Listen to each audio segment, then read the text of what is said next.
So running an assisted living requires expertise in healthcare, little bit, hospitality, little bit, facility management, little bit, because we're going to rely. And as she came on board, we were able to design our three-ring binders and manual and everything. No, we bought it actually for $500, I think, per location. You could buy them from the local school, all these different, because they charge money to give you per location, and then you could take their what do they call them, imprints out, and you could put your logos and everything on it anyway. So there are some semantics, right? Regulatory compliance, licensing requirements, of course, they're not that hard. See, I do want to say something to everybody. It may be as big as you make it a whole big gorilla, or it could be as small as you want it to be, right? The key thing is going into it with a positive attitude. You will figure it out. It's not that rocket science at all. It's not.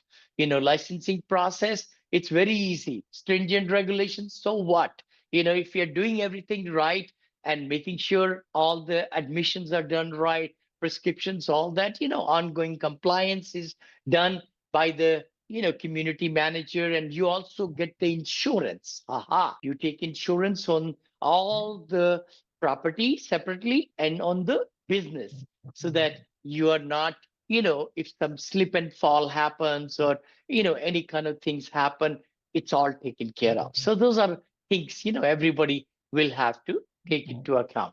Operating challenges, management responsibilities, staffing is there.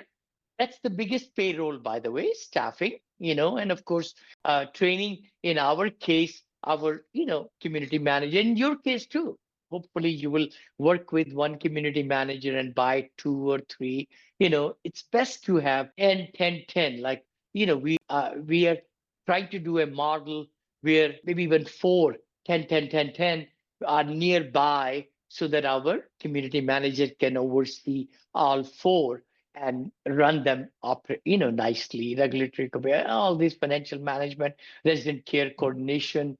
Even okay, this is it. So I can spend a little bit more time. We got about 10 more minutes left, but if you think everything is answered, we could even leave early, no problem.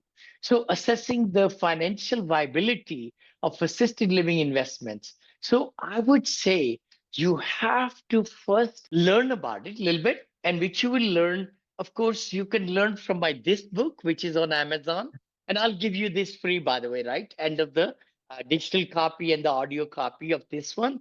I also will give you audible copy and the digital copy of this one, and then this one. This was my first book, which got number one seller, all three of them on Amazon. So which is really exciting.